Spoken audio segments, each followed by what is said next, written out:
Welcome to the Bible Made Clear.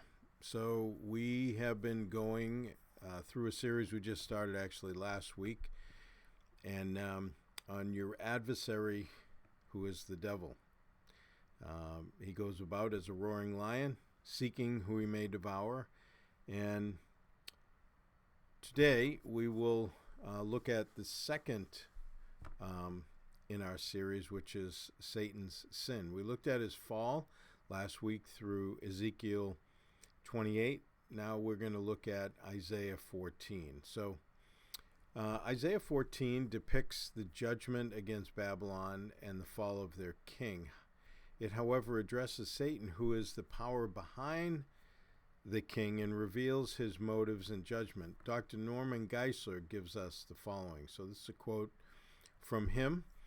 Satan has many names in Scripture. He is the anointed cherub, Ezekiel 28, we saw that last week, who is perhaps the highest or class of angelic beings. He is the prince of this world, therefore rules the world and opposes God's ruling kingdom. He is the prince of the power of the air. Hence, he is from above. He is the God of this age, and his rule and influence is throughout time. He is the prince of demons, and Beelzebul, meaning Lord of the Flies, which is an attempt to insult the gods of the Philistines. He is Lucifer, which means the shining one, which we're going to look at today. He is Satan, means adversary, who is a self-proposed rival of the only true God. He is a counterfeit to the real. And as we mentioned last week, he's not an opposite of God. He's a created being. God has no comparisons or opposites or anything like that. He is beyond that. He is the one who trips up or defames God, Christ, and believers. He is the old serpent, meaning crafty, deceiver, who leads minds astray. So to finish off the quote, he is the great dragon, meaning terrifying, one who brings total devastation. He is the evil one that clearly limits him to an individual person.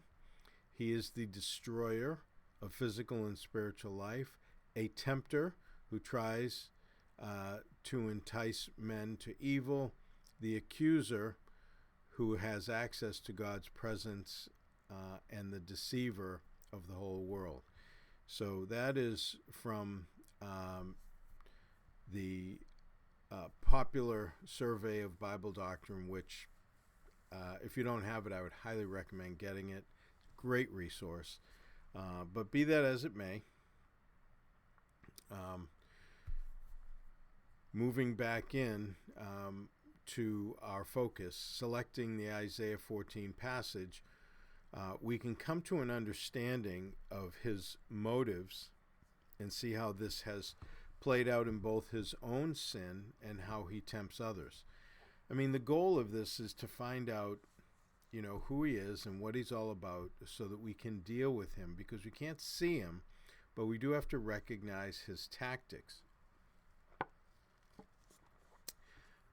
Now, I find it interesting that a lot of good commentators actually, when you get to Ezekiel 28 or Isaiah 14, don't actually recognize that Satan is the one that's being discussed in the verses that, we talked about last week, and then the ones we'll look at today. But we find in Isaiah 14 there are 5 I wills of Satan's sin. I think they're abundantly clear. I know that, like I say, some Bible commentators just stick with the king of Babylon, but I really think it goes beyond that. And I think without looking at it in that way, we lose insight and we limit ourselves to what the Bible is trying to teach us. So Isaiah 14:12 says, "How you are fallen from heaven, O Lucifer, son of the morning, how you are cut down to the ground, you who weaken the nations." So the first thing we see, the first I will, number 1, in 13a, which is the next verse, right? It says, "For you have said in your heart, I will ascend into heaven." And what does that mean? Well, first of all, he wanted to move beyond the realm that he was in. He was, well, let me back up. So there are three heavens in the Bible. The atmospheric heaven is the first heaven. The second heaven is the stellar heaven, and then the third heaven is the dwelling place of God. Paul mentions that in 2 Corinthians 12. So Satan was created to operate in a realm that he wanted to move basically higher up. He wanted to move up in the corporate ladder. The problem is there's no place to move. So desiring that, he wants to ascend. He wanted to have God's throne and rule over other angels. So God is obviously the ruler. He's the creator. He's the ruler. Before time was even created, there was only God, the Father, the Son, and Holy Spirit. They were in perfect fellowship and harmony, and then God created. Now, obviously, angels are one of the beings that God created, and Satan was obviously given tremendous privilege. We see that, but he wanted to be over the other angels, not in a way where he was under God, which we'll see. So in applying this, right, so Lucifer wants rule over others to control them. His followers do the same. Jesus taught the opposite. So in Mark 10, if we actually bring up eSword here, let's go to Mark 10. Probably should have had it queued up, right? So Jesus is talking to his disciples, and here, right, called them to himself and said, "You know that those who are considered rulers over the Gentiles lord it over them, and their great ones exercise authority over them." And we see this around the world. I mean, this is nothing new. Jesus was calling attention to what was actively in his culture. It's in our culture. It's been there since Adam sinned, that there were always people trying to oppress others. And he said in verse 43, "Yet it shall not be so among you, but whoever desires to become great among you, you shall be your servant," right? "And whoever of you desires to be first shall be slave of all." And then he makes the comparison with himself, obviously. "For the Son of Man did not come to be served, but to serve and give his life a ransom for many." So basically, you want to be like Jesus, then you become a servant. I mean, that's what he's teaching. Lucifer was not interested in that. He wanted advancement.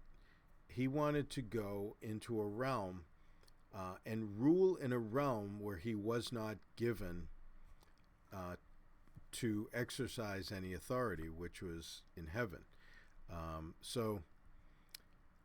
But we see that his followers will do the same. Now, as you look around the world, this is as plain as day. You go country to country, you can see these evil despots in different countries, and they're not there to help or serve people. It's interesting. I was thinking last week that how the whole idea of being a public servant has almost disappeared.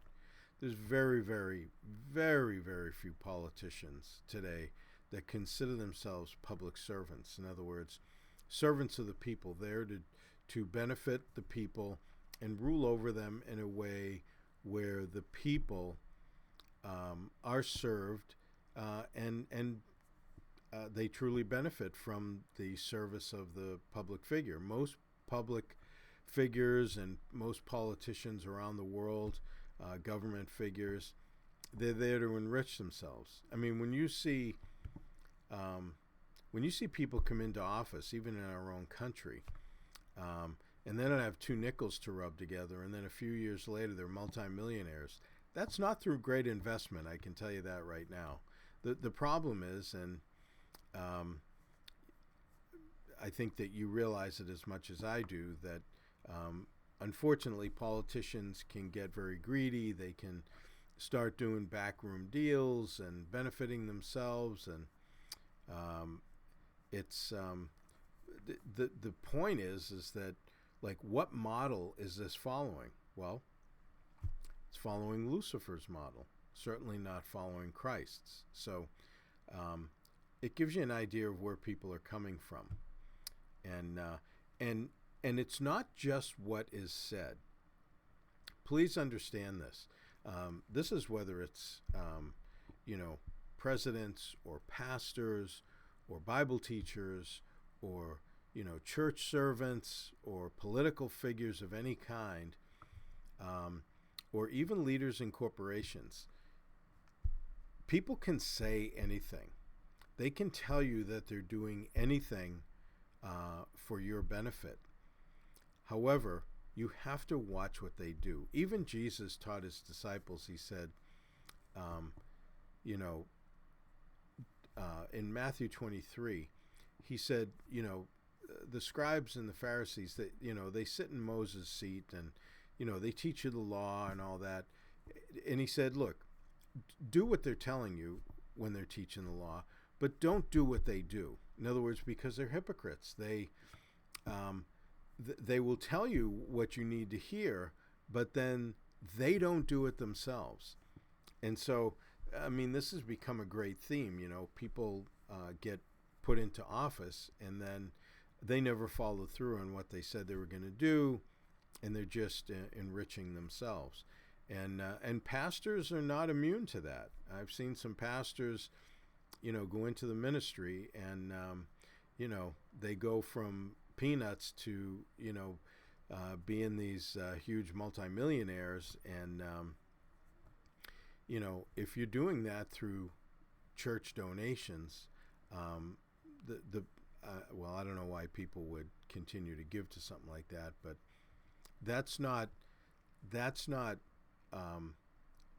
putting your hard-earned resources into a ministry that is doing God's work as much as it is going into somebody's private estate and lifestyle. I mean, so you really need to take notice for things like that. But anyways, this is the first I will, and unfortunately people have a lot of these I wills too. The second one, at the end of verse 13, he says, I will exalt my throne above the stars of God. So the stars of God are angels, right? We learned that from Job 38. Now, not to be an angel, in other words, Lucifer didn't want to just be an angel, but he wanted to be a god over them. He didn't want to be one of them. He wanted to rule over them. So Lucifer he wants ultimate power and exaltation. You see a theme here? His followers become drunk with the same intoxicating fantasy. I mean, again, I don't want to go through the same list we just went through, but how many people do you see that they get into power and they will do anything to keep it? They're drunk with it. They really are. Philippians 2:3 admonishes to the opposite, right? Paul says, let nothing be done through selfish ambition or conceit, but in lowliness of mind, let each esteem others better than himself. So you can't have this elitist mentality, whether it's in the ministry or politics or anything else, because when your entire theme, in a sense, is just to rule over others, you will end up oppressing them. You can't help it because you are in it for you. You're not in it for them, which we quoted from Jesus out of Mark 10. The third I will, Isaiah 14:13c, right? So the verse breaks up into A, B, and C. He says, I will also sit on the mount of the congregation on the farthest sides of the north. So mountains and hills in the Bible are metaphorically used for authority or the right to rule. We see that in Isaiah 2. We see it in Psalm 48. These are common. I mean, you see it in the book of Daniel and really throughout Scripture. So but the right to rule, the whole authoritative position, especially governmental, is really where Lucifer is pointing to in this. So he wants to rule the created order. In other words, the entire universe, right? Not just angelic beings, but all. So notice, he wants to be exalted above the stars of God. He wants to be higher than all his peers.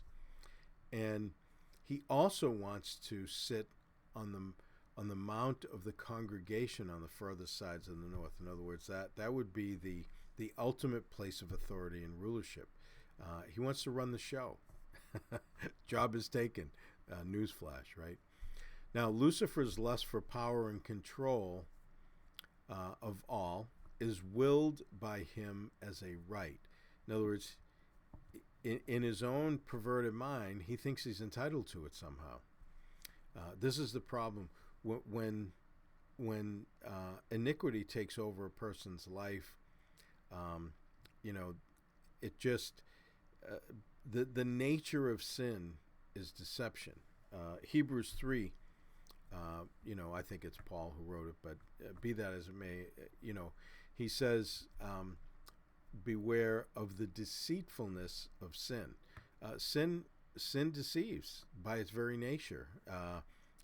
It will cause us to have an unrealistic look at ourselves and everybody else, because it's the source of the whole viewpoint is our own sin nature, which is entirely selfish, right?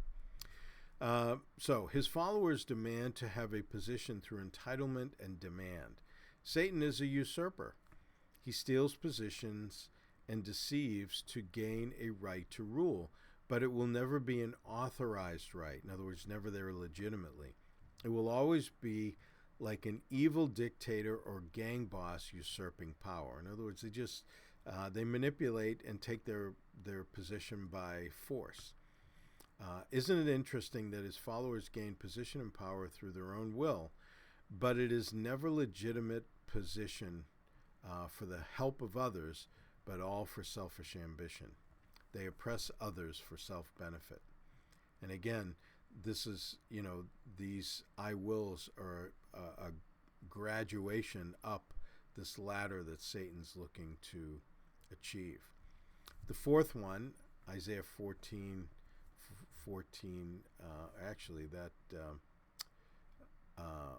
Isaiah 14:14a, I will ascend above the heights of the clouds. Interesting. So clouds in both the Old Testament and New Testament was a visible sign to the nation of Israel, actually, and the references are there.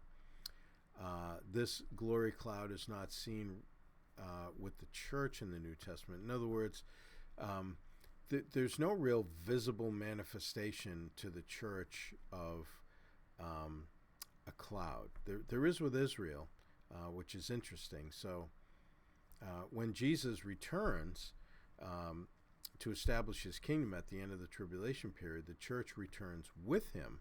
He comes in glory, and he'll appear in clouds. But the glory manifesting as a cloud, like in the Old Testament and even in the New, is really related to Israel, not the church. I find that interesting because you do have these churches that are overly fascinated with the glory cloud and everything else, but I don't know what they're seeing, but they're not seeing that one.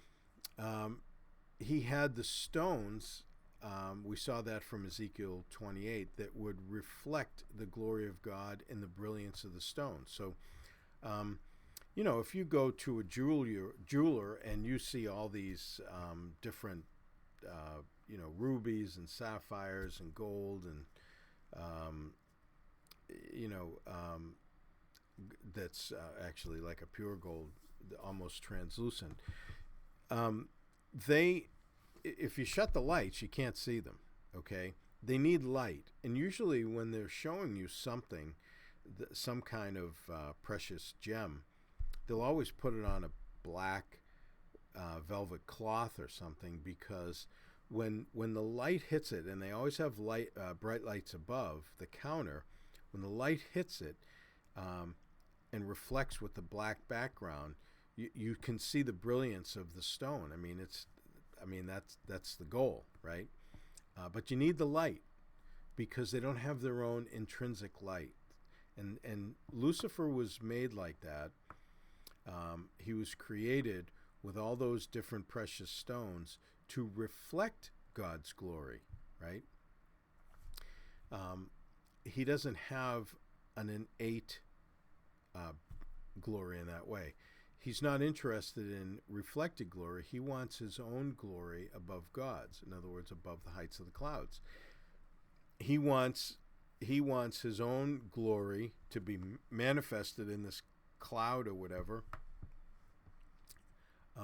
But he wants essentially glory above God's. Interesting.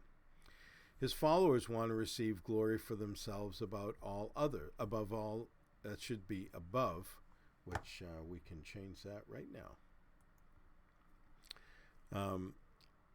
So above all others, they strive to make a name for themselves at the expense and oppression of others. Self-glory is the main goal, as with Lucifer. So, I'm trying to show you a correlation here. These I wills are not isolated just to him. You see them manifested in his followers. We need to be able to recognize these things for when people are walking after the flesh or after the spirit. So the last I will in 14b, I will be like the Most High. Obviously, the Most High is God. So God's the only being that is completely independent, or as philosophers say, non-contingent. He doesn't require anyone else to exist. He's not contingent upon anyone or anything for his existence, which also means there's nobody above him. In other words, he's completely independent. He doesn't sit under somebody else's rule. There's not a different God above him or anything else. He is the only sovereign, true, and living God. Well, Lucifer wants to be the same, but can't be anything more than a created being. And it obviously, with his sinfulness and perversion, frustrates him. So Ezekiel 28:17 tells us he wants to be independent of any authority outside of himself. He wants no one to answer to or above him. He doesn't want anybody there, right? This is the will expressed in the verse that we're reading here in Isaiah 14:14b. His followers are similarly looking to have no accountability or authority over them. They want to be completely independent of any authority outside of themselves. They don't want anybody telling them what to do. They just want to do what they want to do. This is the temptation in the garden, and it hasn't changed. When you see somebody that is really rebelling against any authority, it's, the forces of darkness are moving them to really rely upon the sinfulness of their sin nature. Now, Eve needed Satan because she was without sin when she was initially tempted. She needed the serpent, interesting, who was coming through in brilliance, but she needed him to cause a distrust so that he could lead her to sin. So he had to drive a wedge between her and God, which is why he basically attacked her the way he did. But this approach is even a little easier for him today, because since we have a sin nature, James tells us that when we're tempted based on something in us that is a desire, like a lust, right? It doesn't have to be a sexual lust. Lust just means desire. Well, James tells us that we are, we're drawn away to sin when we're tempted. But the temptation, and if you look at the grammar, essentially, it means to catch by bait. So Satan basically goes fishing, but he's fishing based on what we want. So that's why, his emissaries are around watching us to see what it is that they can catch us with. So, this is, it's a great strategy. It's a military strategy, actually, and that's what he uses. Now, once a person is completely independent of God, here's the problem. Their life becomes a mess and a constant frustration. Taking the bait only sends them on a path to an unending search for fulfillment, peace, and contentment that's only found in a proper relationship to our Creator and Redeemer, Jesus Christ. So it's almost like the person that is lured to take heroin, or, is lured to get into a lot of drinking and partying. There's the promotion of it. This is great. You'll have a great experience, but then they're bound, and it's downhill from there. There's no real benefit. Nobody's ever come into my office the 36 years I've been a pastor and said, Pastor Scott, you need to tell people that they need to start drinking. It'll change their life. I mean, life wasn't, it just had no meaning until I started getting drunk.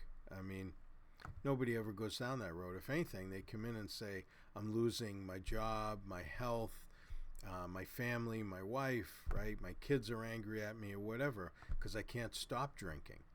Because once we get bound up with that stuff, or drugs or anything else, it starts to own us, right?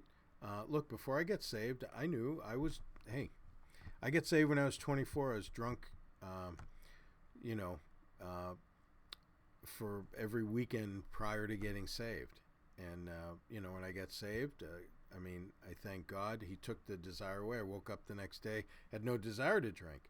So it wasn't like it was even like fighting a temptation or anything.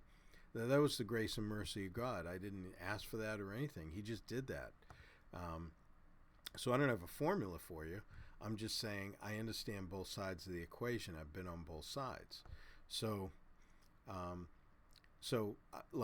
it would be the dumbest thing in the world for me right now to go back to something that owned me before. Like, why would I do that? I've had people say, Christians, they'll say, you can't drink? It's like, well, I can, but I won't. Like, why would I do that? Oh, you're not free? No, actually, I'm really free. That's the whole point, it's like, why would I go lock myself in a prison cell and get bound up? And then I turn around after the door is closed and locked, and I go, what's the matter? You don't want to be free like me? I mean, people have a very strange idea of freedom. Freedom is not the ability to live after the flesh, right? If you live after the flesh and you just you indulge in all that basically you want to do, the flesh just takes over, and you just you're living the I will life. I want this, I want that, and I will do it, right? Well, the problem is that's not freedom, because lust is an interesting thing.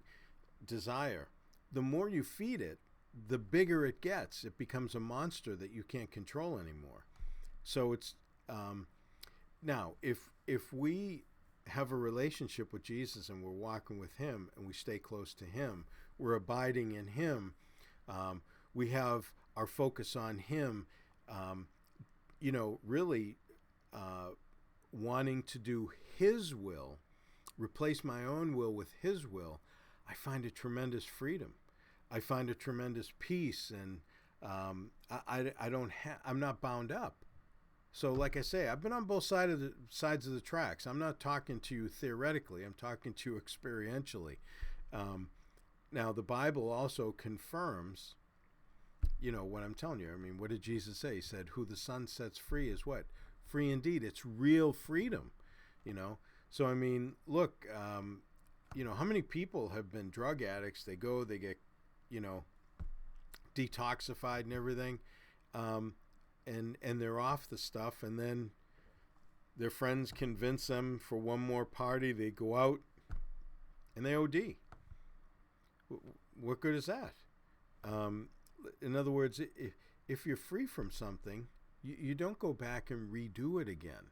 You're just putting yourself in chains, So David Guzik, as far as Satan's fall, he lists the 4 falls of Satan and refers to his final and 4th fall. So I figured this was valuable to share. So he says Satan fell from glorified to profane. We saw that last week in Ezekiel 28. This is what Jesus spoke of in Luke 10:18 when he says he saw Satan fall like lightning from heaven.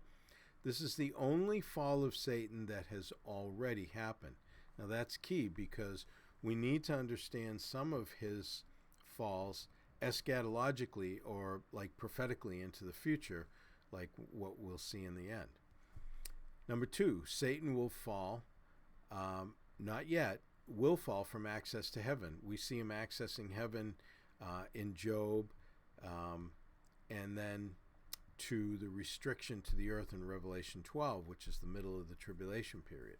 So right now he has access to heaven, but eventually he won't. So that is in the future, right? So he can go before God and,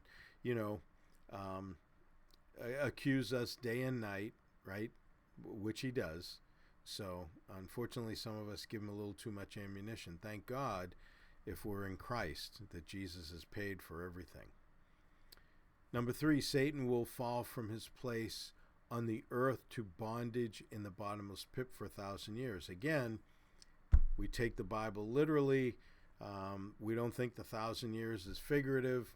We think John knew exactly what he was saying when he wrote 1,000 years, because all the other numbers that he referenced in the book of Revelation were actual numbers. They weren't like theoretical of something else or big or small. He was a smart guy. I mean, he understood how to do this, and the Holy Spirit was with him. He's seeing the vision of Revelation, and he knew how to say, like, a small number or a large number. Like, he knew how to be vague when he needed to, but other than that, he was very specific. And when you mention 1,000 6 times in Revelation 20, that's a pretty good bet it's 1,000, at least as far as I'm concerned. I don't have a PhD, so I don't know how to change it, right? Finally, as mentioned here in Isaiah 14:12, where we are, Satan will fall from the bottomless pit to the lake of fire, which we commonly know as hell.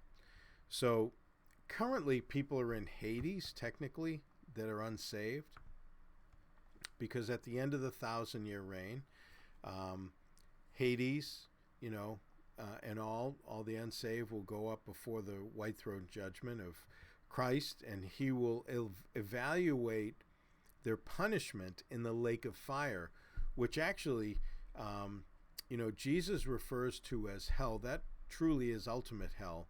But so right now it's Hades. It's a temporary place to the permanent place of hell, which if you translate and go back to the Greek when Jesus is mentioning it in the Gospel of Mark in chapter 9, it's really Gehenna, where he was using the metaphor of the valley of Hinnom, which was the garbage dump outside Jerusalem.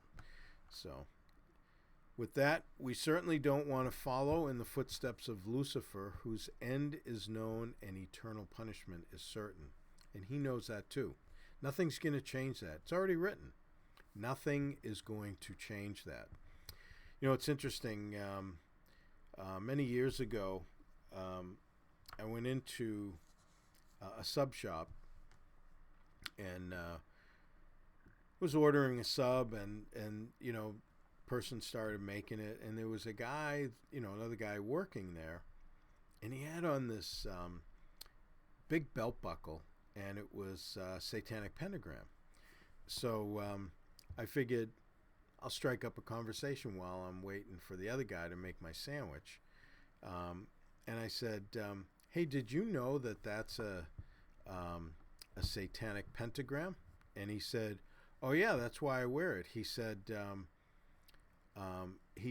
"I'm into black magic and Satan worship." I was like, I said, "Why would you do that?" You know. So we started a conversation, and I told him I was a Christian and everything, and I said, "You do realize," I said, "that the Bible's